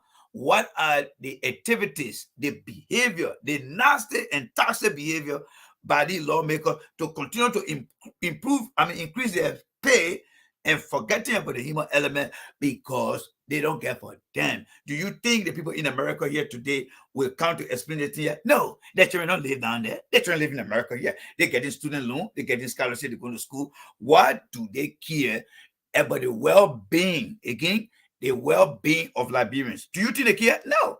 They are only concerned about the physical activities of the Liberian to go and vote for the candidate. As far as their well-being, they don't care. Enough with what I've seen. Let's listen to the minister now. It eats up our entire budget. So when you stay at 550, you cannot invest in human capital. The investment in human capital over the next 5 years, the government has to make is 500 million, 589 million under a new education sector plan. 589 million. That's what the government needs. That is an additional 39 million. That is an additional 39 million. That will increase the budget to 589 million.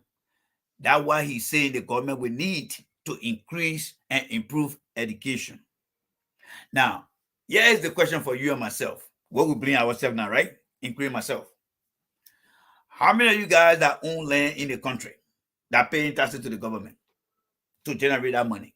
Because remember, the IMF is saying you pay your debt last time when was president. You might not go borrow money again. Because if you do borrow money and you can pay, we'll own our country. That country will be a lien. We'll put a lien on our country. And whatever resources you get in the future will come and get it from you. So you control your spending, you control your buying habit, you make sure you keep your salary down. So when they look at how much is missing, the 39 million they're asking for here now, how do we get that 39 million? If the government of Liberia get up today and say, okay, all those that own land in the country, children, you got land in Liberia? Yeah, I got land. Okay. Do you have a house on that land? Well, I can't tell you. Well, let me just give it to you this way. If you own a land in our country, at the end of every year, you're going to be paying $300 as your tax on that land. Every month, every year, you pay $300. Every one of all that own land in Liberia, if the government says to generate money, because government doesn't make profit, government only provides services. You own the land? Yes. It registered with the Land Bureau? Yes. Okay. We will only provide services, and that services means we'll give you the cornerstone, we'll protect your land. All we ask you to do is to clean it up. But if you're not ready to build or you build on it, we'll give you a price. And that will be the tax for the land. How many of you guys in America here today, in Europe, that own a property and is ready to pay taxes on that piece of land or businesses you own? If the government come up, like what the minister is saying, we need 589 million to begin to strengthen the educational sector in our country. Because the 550 million we got, 2/3 of that money is paid to all the government employees in our country. And bulk of the highest payment go to the national legislature, who are now willing to reduce their pay. And what is left? Just other things for procurement, gas, sleep, and other stuff. So when we want to improve certain sector like the education sector, to have a robust educational sector, we need to increase the budget to $589 million. We are not investing, we don't have enough natural resources. We don't have enough companies in the country. Well, let's start from our own Liberians that own land in Liberia. Are you willing to pay taxes on the property you own? Is Jay Rennie ready to pay taxes to the government? All the people who talking on the different platform, they got property in Liberia. Are they ready to pay their taxes? Because that's another way the government can generate money to improve the educational sector, right? Yes. Everyone that in America here, we own home wherever you live, you pay taxes. Wherever you work, where you work in different states, you live in another state, you pay taxes. All those taxes improve the road, the school, wherever you work, right? You see how Jay Rennie will come here and tell what you need to know? So you cannot hold the government responsible when the lawmakers are taking 2/3 of the 550 million. So how do you sponsor the other area? When the IMF, the World Bank kind of say, look, let's focus on road, let's focus on electricity. All right, we'll get a little thing for education. But the education that Liberians are calling for that are not in the country, the little money they're getting is not enough to take that educational level to that measure. So what are you doing now as a Liberian? That say on Facebook all the time, the government doing this. Are you paying taxes? I never hear one Liberian man telling you, say, I pay taxes in Liberia and I demand that the things be done. They wouldn't say I pay taxes, but you don't see the receipt to show. You don't see the property to pay taxes for. And this is where we owe ourselves.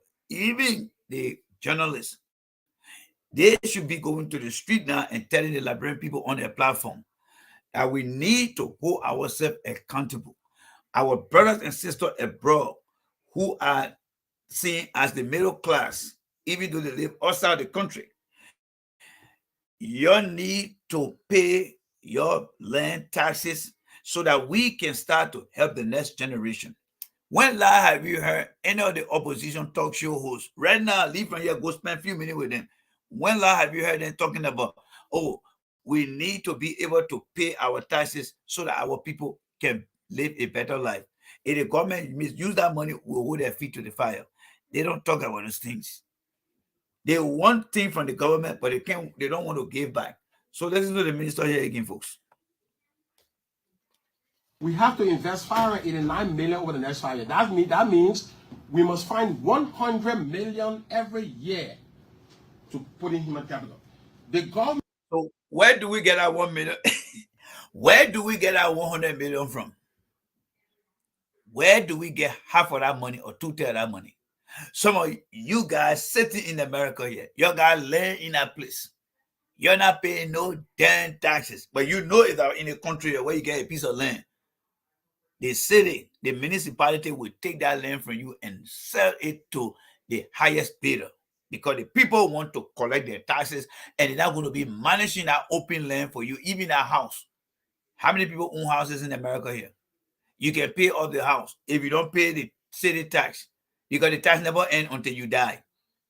That's how the people economy continue to grow. But instead of us sitting down on the different platform and educating our people on how to build our economy from those of us who are opportune to live a better life now, to help our brothers and sisters through the taxes.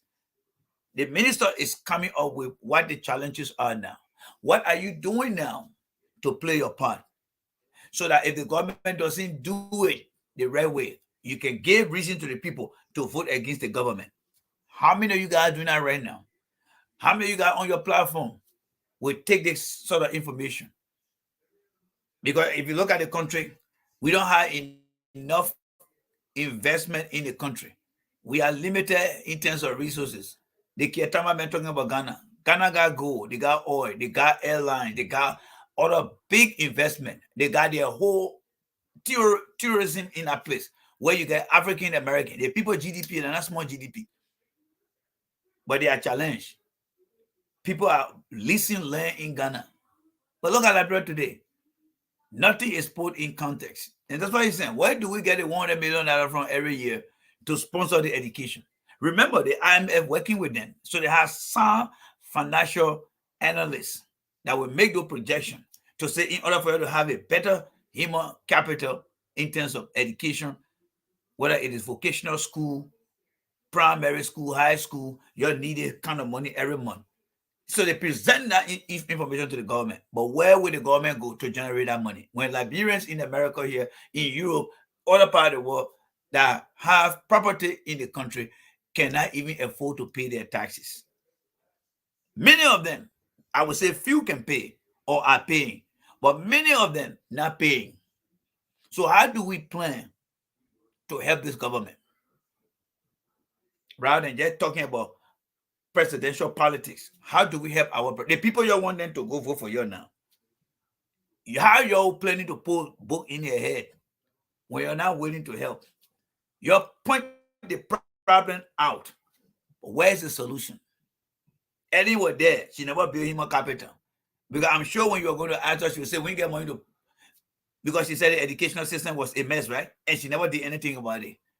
Those who are on Ellen's side in the opposition, they never say anything today during Ellen time, but they are talking today.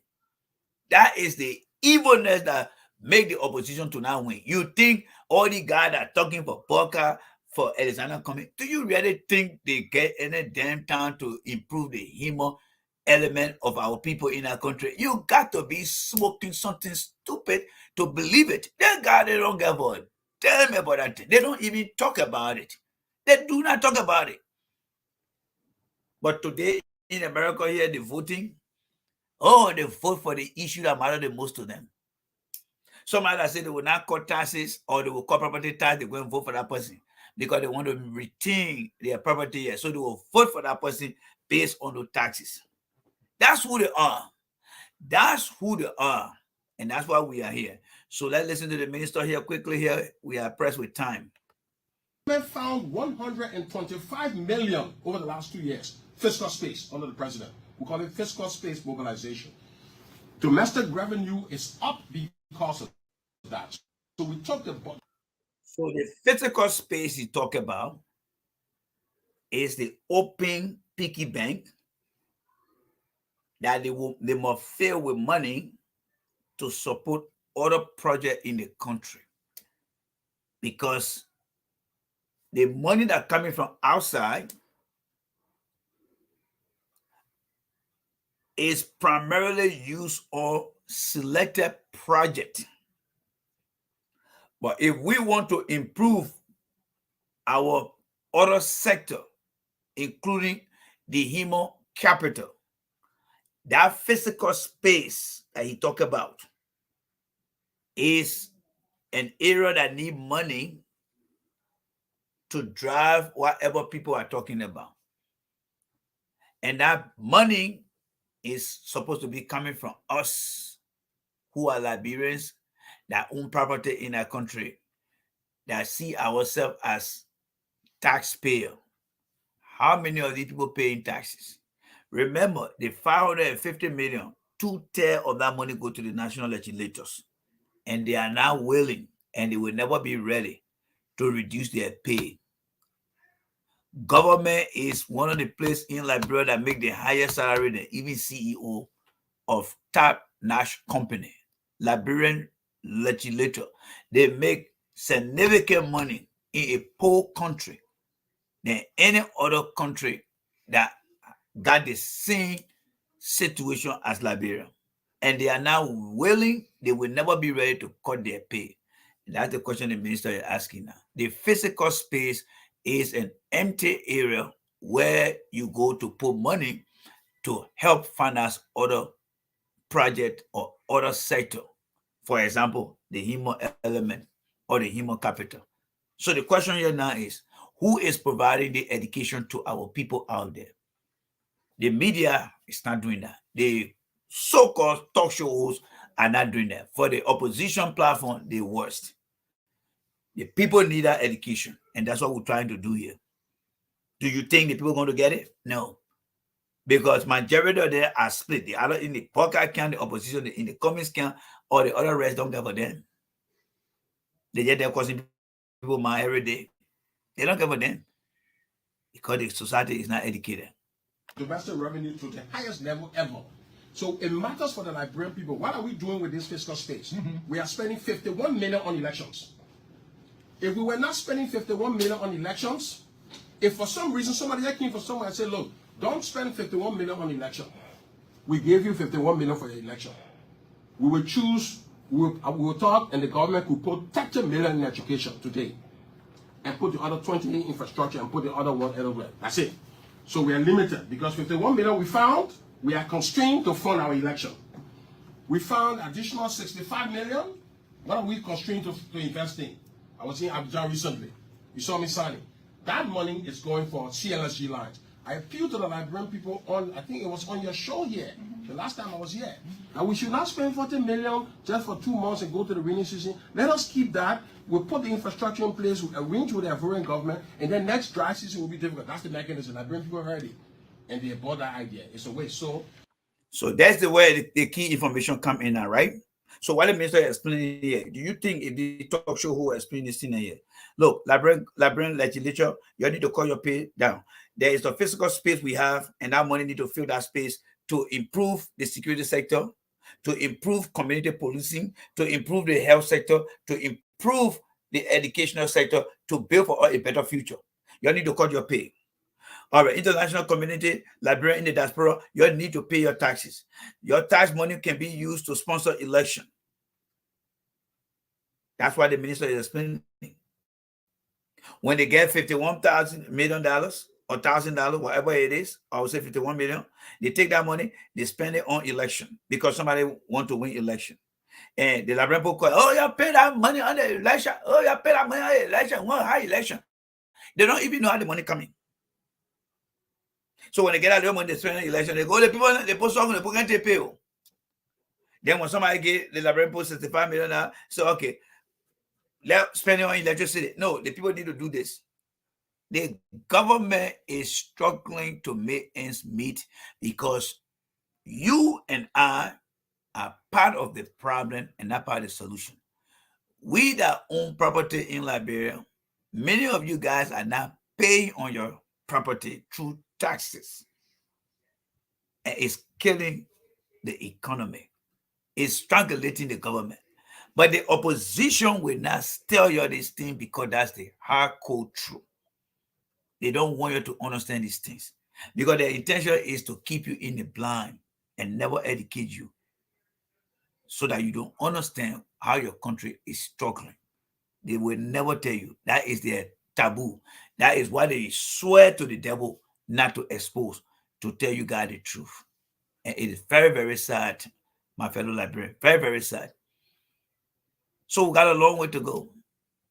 It is only the God that will be blessing these guys. All these guys I see need to do is to always come outside to tell the Liberian people. Use these different platforms and tell the Liberian people what the challenges are and let us get to understand. The opposition are not going to explain this thing for the Liberian people to understand. They're not going to do it. All right, let's listen more. We'll soon be out of here, folks. That's it. 5 more minutes So out. as we're mobilizing fiscal space, if we're standing on 70,000 people working for the government, we hold them. We've rationalized the wages, so the wage that was 70,000 people. That's how many people working for the government, according to the finance minister. 70,000 people. 70,000 people work for the government. But 2/3 of the government annual budget go to the national legislature. Plus the rest is go on the 70,000 people. How do they generate money to spend on education and other areas? This is the reality now, folks. 70,000 people in the government. Part of the people there in the national legislature are making big bucks. And the other little people there, they're getting their own. So then after that, what left to improve education? What are they doing to improve education?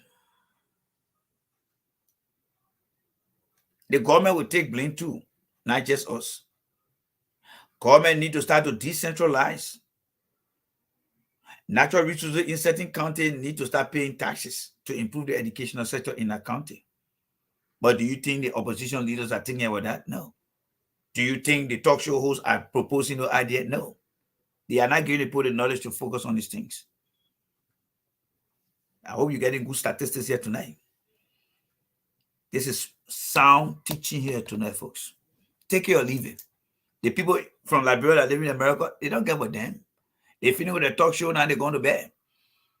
They're getting up in the morning, going to work, their children going to school. What do they care about the guy that live in West Point, whose child is not in school because they cannot afford to do anything? What do they care? They will get up in the morning and support a program that will just say the government not doing nothing.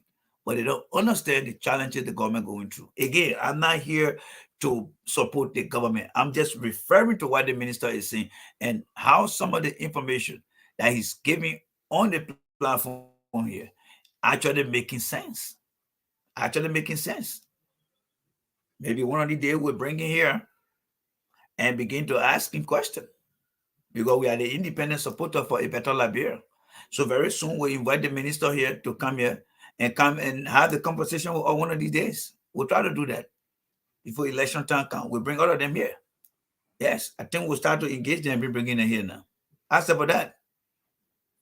Let's listen. There, driver making the same all over the country, accountants making the same, everybody almost in the same. There's still small issues, but we've cleaned that and we've been celebrated for that. So when you keep that wage force, you can't cut it down again and say you're cutting the wage to raise pay. You have to stay on that workforce of 7,000 to move on. The only other thing you can do is to raise domestic revenue. Mr. No, listen. Listen. The people need to know that to pay for, I just told the people to pay for education, to change human capital. And That's a very important point he's making there now.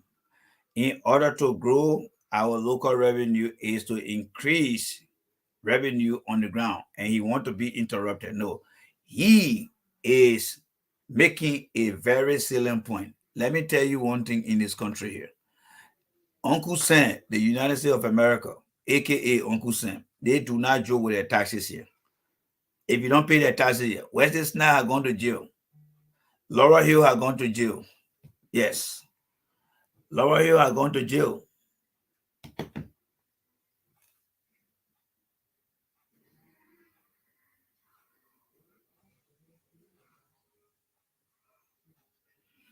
Laura Hill have gone to jail, all because, and many people have had their property taken away because they failed to pay taxes.